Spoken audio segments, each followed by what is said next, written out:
Olá pessoal, Neurotalk está no ar com o Dr. Clécio, nosso grande amigo de bancada. Já chega a segunda para esperar para gravar contigo. Sim. Já disse coisa mais boa, nós vamos levar algo importante para o nosso público, né? Sim, com e o certeza. telespectador. E hoje a condição autista e genética, é isso que nós vamos falar. Vamos lá, doutor. Condição autista é genética? Predominantemente genética, comprovadamente, cientificamente genético, tá? Tanto que assim, ano passado saiu uma nova publicação em que eles identificaram no espermatozoide masculino uma alteração genética que passa já para a primeira geração a característica da condição autista. E o que se verifica, além da ciência na clínica, é que quando você faz o diagnóstico de alguém da família que fecha a condição autista, é muito comum pares dessa família também terem o diagnóstico, um irmão, ou o pai, ou a mãe, ou um tio, alguém que vai estar fechando, tá?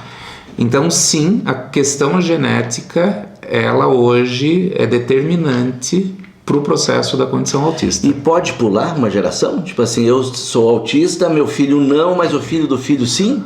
Pode, tá? Até porque assim, a genética não é comum, certo? Tá? Mas pode sim, porque a genética é uma combinação de cromossomos do homem e da mulher, tá? E você vai ter uma análise combinatória entre a junção do óvulo com o espermatozoide para fazer uma nova estrutura que vai tá nascendo.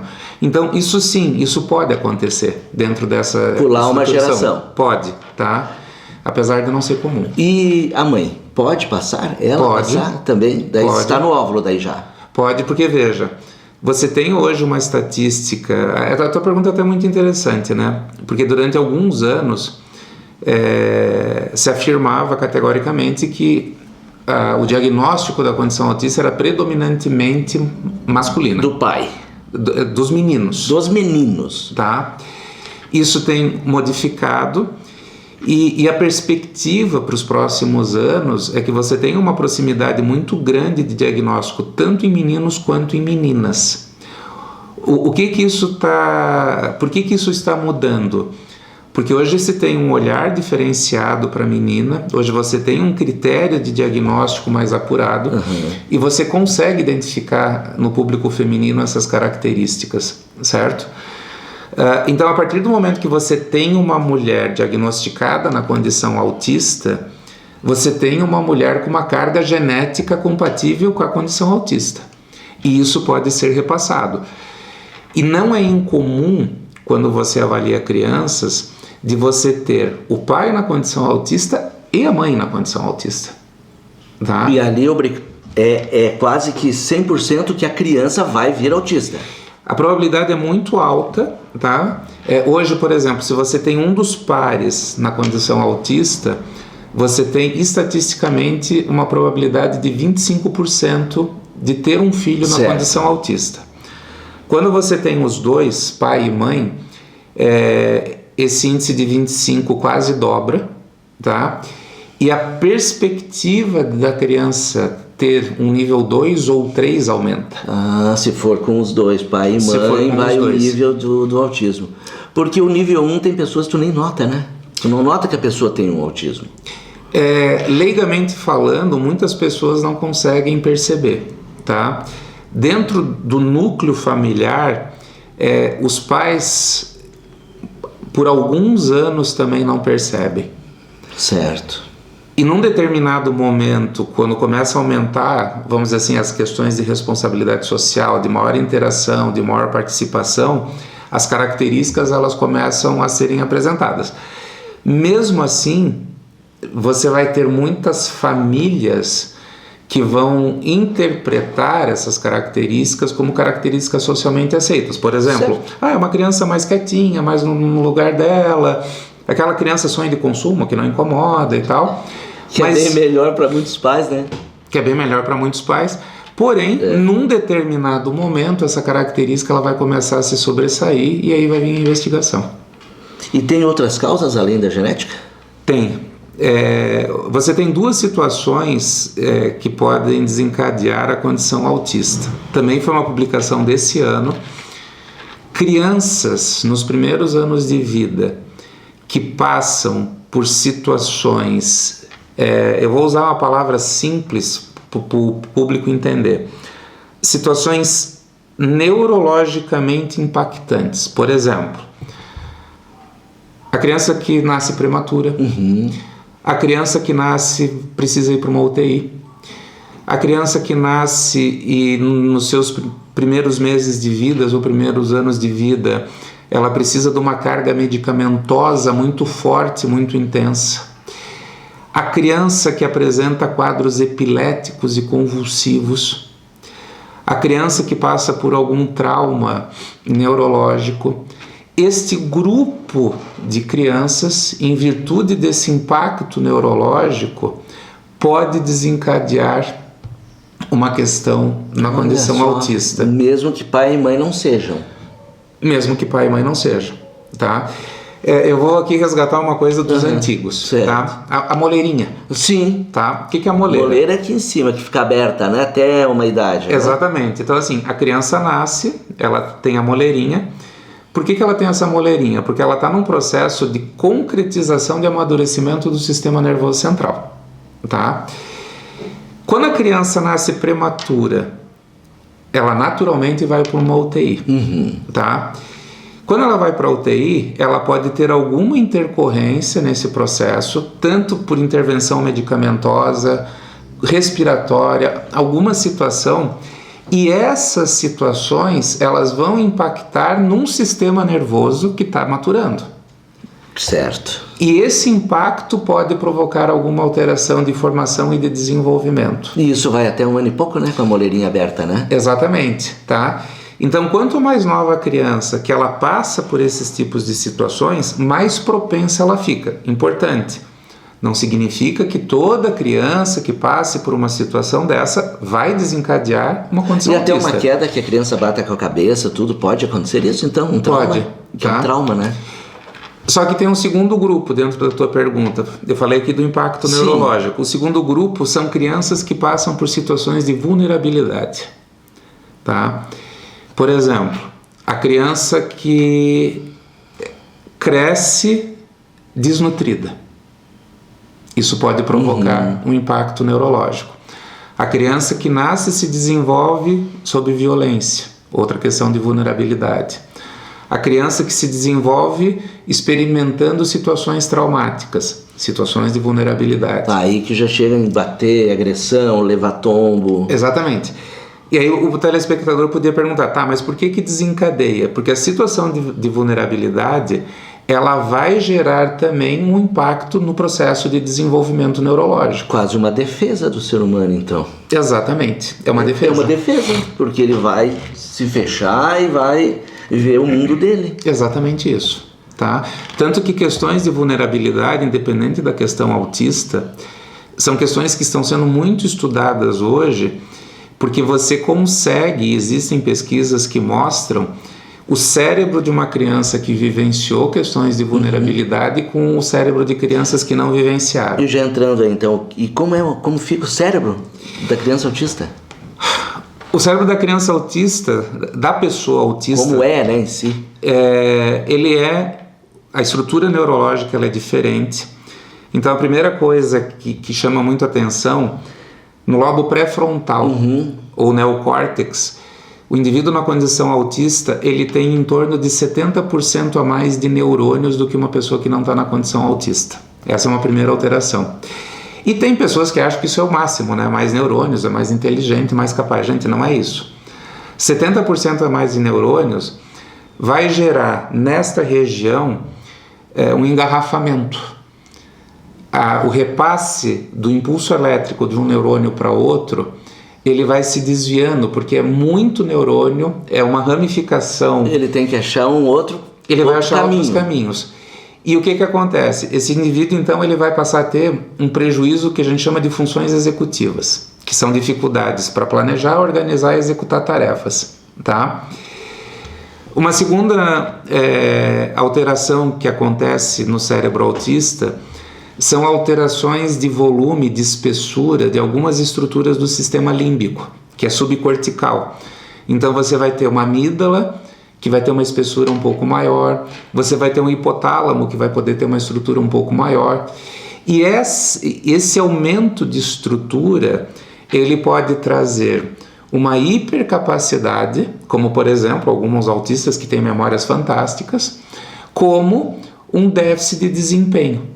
Regulação emocional, que é uma característica muito comum na condição autista, de desregulação, é muito provocado por essa amígdala, estrutura do sistema límbico, que tem uma espessura maior. Tá? Uma terceira alteração é de tamanho de corpo caloso. Corpo caloso é uma estrutura que fica entre hemisfério esquerdo e direito, que une os dois hemisférios, e normalmente o corpo caloso do indivíduo na condição autista, ele tem um tamanho maior. Tá? O que significa ter esse tamanho maior? A intercomunicação dos dois hemisférios, ou ela se amplia ou ela reduz, em virtude disso. Tá? Então, assim, a consequência dessa estrutura, ela vai variar muito dessa dinâmica anatômica, fisiológica desse sistema nervoso central, que vai ditar como que vai ser o funcionamento dessa pessoa na condição autista. Tá, e aí os níveis também pega? Tipo assim, o nível 1, 2, porque tem os picos, né? Porque tem criança com nível 2 que está super bem, ou nível 3 de repente dá uma crise, se joga no chão e grita e berra. Sim. E quer aquilo, e eu quero isso, eu quero e quero. Sim, é o que vai determinar. E a tua pergunta me lembrou de uma coisa agora, Céu, que muitas pessoas que têm filhos ou que convivem com pessoas na condição autista perguntam: tá, dá para fazer exame para identificar isso? Não, não dá, não tem exame. Tá? Um exame que diz é um exame de sangue, um exame por imagem e tal, porque a gente está falando de cérebro, a gente está falando de mudança de estrutura. Tu já imagina a imagem, né? Não tem, tá? Hoje nós não temos. Então não é uma regra que seja maior? Como assim? Porque eu vou fazer uma ressonância, vou ver como que está a formação do cérebro e tu vê que ele é maior. Não, como tu está falando. Tu não vê por ressonância. Não vê. O que acontece? As pesquisas científicas, elas se utilizam de instrumentos que não são usados na clínica. Certo. Tá? Que são instrumentos caríssimos, por exemplo, uma ressonância magnética funcional. Tá?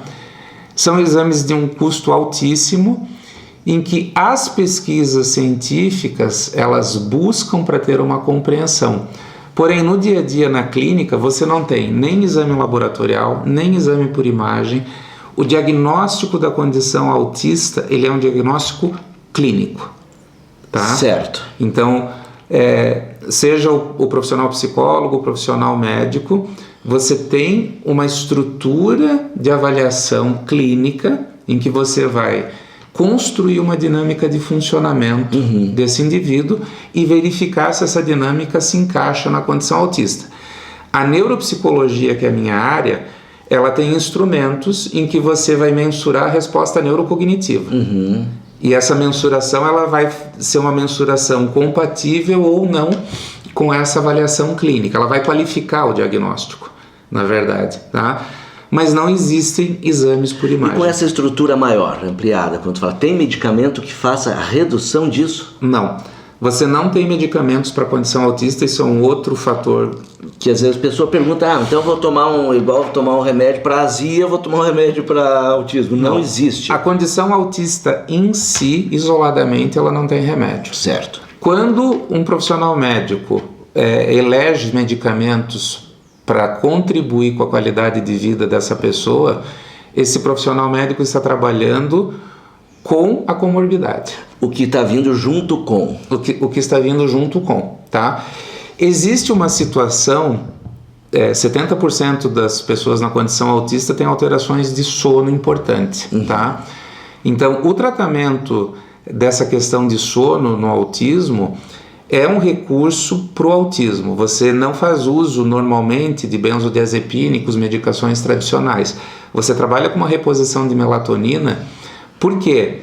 Porque na condição autista você tem uma baixa produção, uma produção nula de triptofano, que é um aminoácido.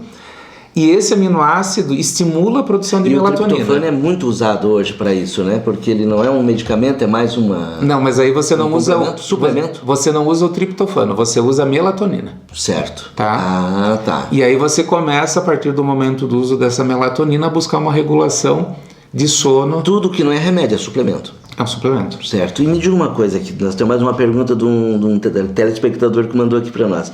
E essa estrutura do cérebro, ela pode ser modificada? Gente, sim, tá? Nós estamos falando da condição autista. Vamos abranger um pouquinho, tá? Você tem pessoas com quadros depressivos que também vêm por uma questão genética. Você tem pessoas com quadros ansiosos que vêm por questão genética, tá? Então, o que acontece independentemente da idade da pessoa na condição autista? Sim, você tem recursos terapêuticos que vão contribuir para a qualidade de vida do indivíduo, fazendo com que esse indivíduo gere um processo gradativo de mudanças em alguns segmentos. Então, vou pegar um exemplo. Hipersensibilidade sensorial, tá? Aquele indivíduo que tem uma dificuldade gigantesca com barulho, tá? Que precisa ter o abafador de ruído o tempo todo. A terapia ocupacional é a disciplina especializada em reduzir e contribuir para essa hipersensibilidade sensorial. Ponto. Uma rigidez cognitiva muito acentuada. O trabalho da psicoterapia entra para minimizar essa rigidez cognitiva. Indivíduos autistas que desde muito pequeno têm uma sensação de autodesvalorização, que sempre se acham inferiores aos demais sem ter... Baixa estima, digamos. Exato, sem ter uma razão específica para isso. Você vai trabalhar no processo de terapia. Por que se fala, Céu, da necessidade e da importância do diagnóstico precoce? Quanto menor o indivíduo, quanto mais rápido você diagnostica... E começar a fazer essas terapias, então, né? Você consegue, por neuroplasticidade, ir provocando mudanças, adaptações e uma qualidade de vida melhor. E o indivíduo adulto? O indivíduo adulto você também consegue provocar isso, tá? A pergunta, você modifica tudo? Não, você não modifica tudo. Por que você não modifica tudo? Porque você está falando de uma pessoa que é autista. E ela será sempre autista. Uma pergunta o que você vai fazer é melhorar a qualidade de vida dela. Uma pergunta assim, que às vezes a criança ela é muito violenta até no colégio, 6, 7 anos. Como tem um caso que um amigo me contou, que um aluno do colégio, ele como eles falam, nossa, o menino já bateu 3 vezes na professora. Isso não pode ter também um sintoma autista, então? Pode. Soltar isso para fora? Pode.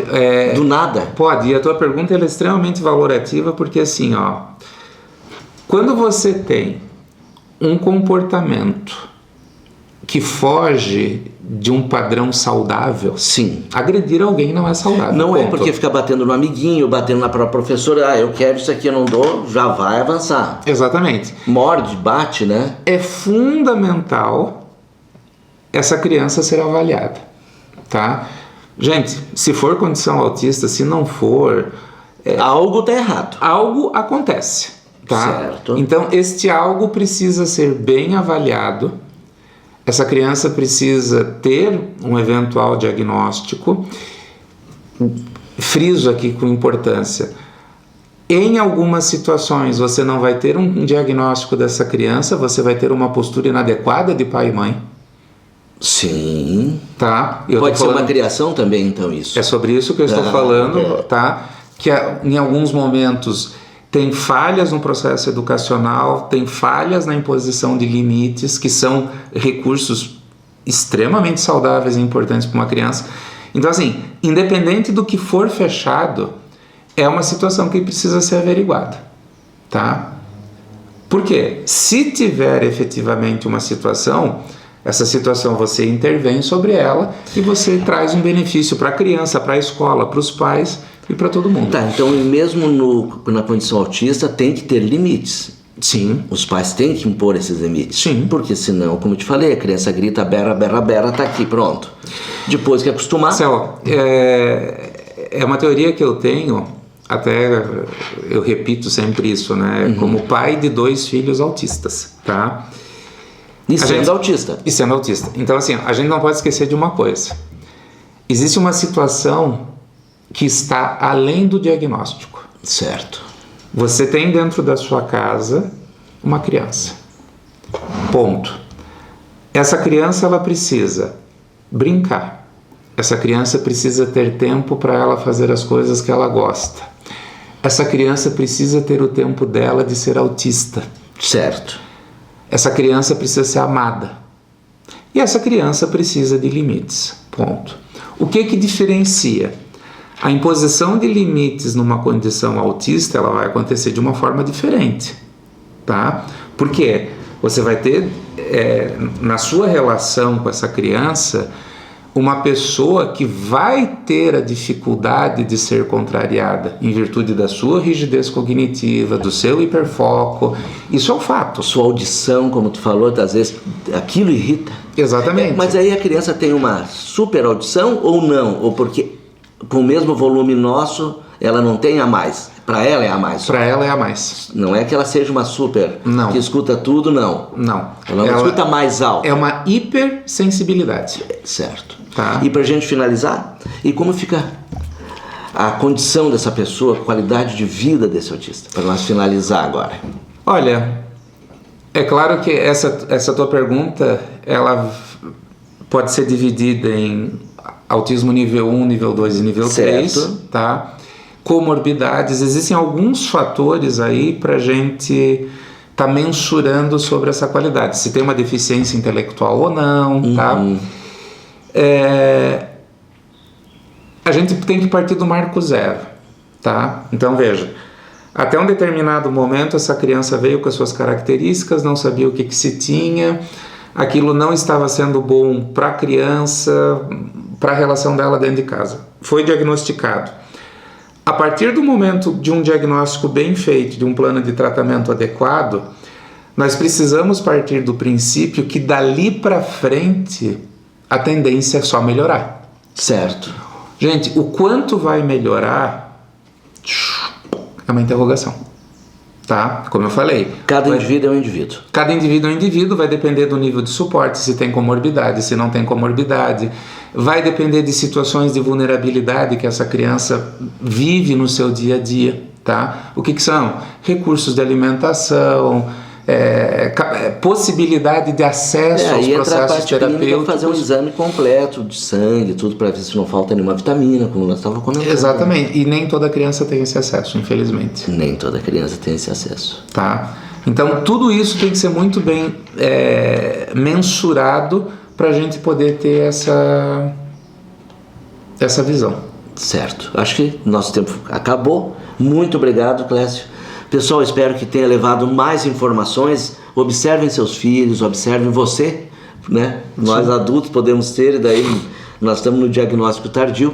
Semana que vem a gente vem com mais um assunto interessante. Perguntas, mandem aí no nosso e-mail. Fica direto na tela, né? Que a gente vai respondendo para vocês. Pode mandar. Tá bom? Um abraço, pessoal, até semana que vem. Abração.